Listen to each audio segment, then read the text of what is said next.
described in the patent claim. This is based on a long-standing series of decisions from the Federal Court of Justice, the BGH, which I've just mentioned here, which I'm not going to go into detail here. Interestingly, then, in the second instance, the higher district court of Düsseldorf said that the mere advertisement of the drug for the patented use in flyers which were not distributed with the product itself, but which were distributed by the merchandising force of the company, marketing materials, advertisements, this does not constitute a direct patent infringement because it is not part of the product itself when it is sold, because they are being sold separately. And this was also reconfirmed in a number of decisions by the Düsseldorf Higher Court, which I've listed here, and there was also one by the district court.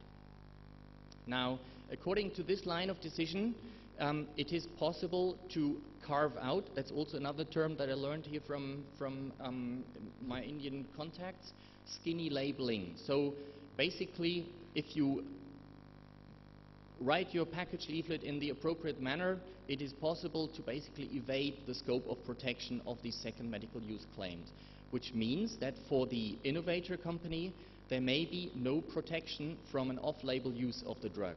Now, I just posed that question here, I'll leave that open, and we may possibly discuss that later on. Is that a fair balance?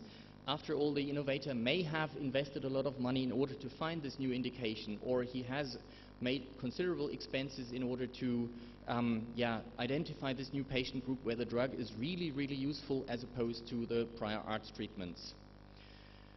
The other line of case law that I was going to introduce you to is the District Court of Hamburg, which recently awarded 5 preliminary injunctions for indirect infringement of such a claim. And just to remind you of what was in, or what is in the German Patent Act for indirect infringement, so according to that, any third party may not supply or offer to supply means relating to an essential element of the invention, where the third party knows or it is obvious from the circumstances that such means are suitable and intended for using the invention.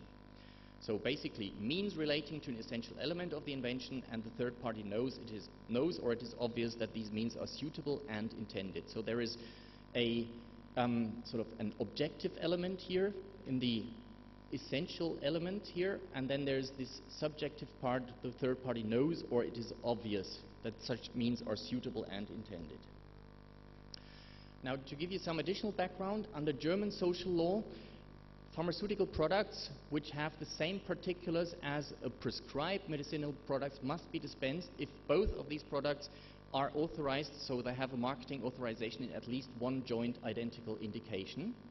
What does the doctor do? He prescribes the medicine under its brand name or under its international non-proprietary name, and he indicates dosage, strength, package size. By default, the branded product is prescribed aut idem, which is Latin, which means or the same, which means that the pharmacist, when he dispenses the drug, he can replace the branded product for something else. And by default, this aut idem is in the prescription of the doctor unless the doctor crosses this out. At the same time, you must also know the doctor in the German health system is under budget pressure. So he's, of course, interested to prescribe cheaper drugs. And so, by default, he will likely not cross out this aut idem prescription. Public health insurance companies, they do offer discount agreements to pharmaceutical companies. And they are typically offered by public tenders. And they are typically then exclusive agreements. The pharmacist has an obligation to substitute the prescribed medicine by either a product where there is a discount agreement in place, or he has to offer the 3 cheapest possibilities.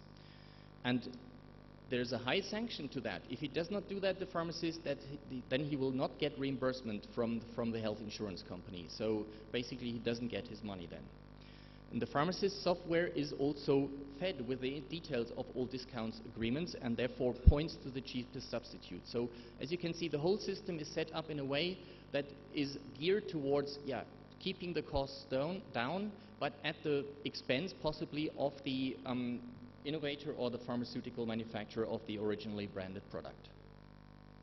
Now, what was at stake here was the claim use of this particular compound, which is pregabalin, or pharmaceutically acceptable salt, for the preparation of a pharmaceutical composition for treating pain, and the pain was neuropathic pain in Claim 3.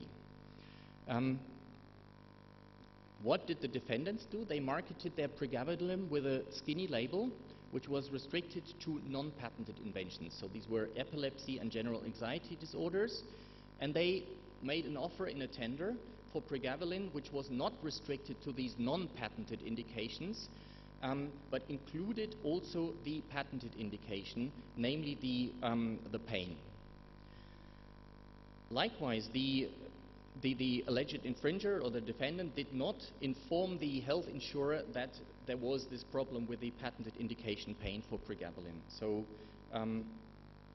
what did the court find? Basically, the court found that the defendant does supply means relating to an essential element of the invention for using the invention, and he knew, and it was obvious from the circumstances, that under this specific setup that I described to you, it was highly likely that substitution was going to take place, and that these means were suitable and intended for using the invention as described in the claims. So, according to this line of case law, skinny labeling does not prevent a manufacturer from indirect infringement if there is an inducement of patent infringement by joining such a discount contract without limitations, and it is obvious and foreseeable that the pharmacist will substitute this, the originator drug, by the generic drug for all indications. Very important, and that is why the Hamburg case law is also interested, is that it is a turnaround from this, what I described earlier to as this evident preparation concept. So the District Court of Hamburg said a drug is already by its product an evident preparation or manifested arrangement for the use in the patented protected indication if it can be used without any further effort but only needs to find its assigned purpose. So that is quite dramatic, and that is why this case law of Hamburg is so different to the case law of Düsseldorf. Now, what is the future? Where will this all go? We don't know. Will the case law of Düsseldorf prevail or Hamburg? First of all, it probably, if you ask me, it depends on where these cases will be filed. And ultimately, maybe in a year's time, if we return here to GIPC, we can tell you more. And that is it for the moment. Thank you very much. Oh yeah, I forgot to say, this is our office in Munich, and that's during daytime, that's during nighttime when we work on second medical use claims. So.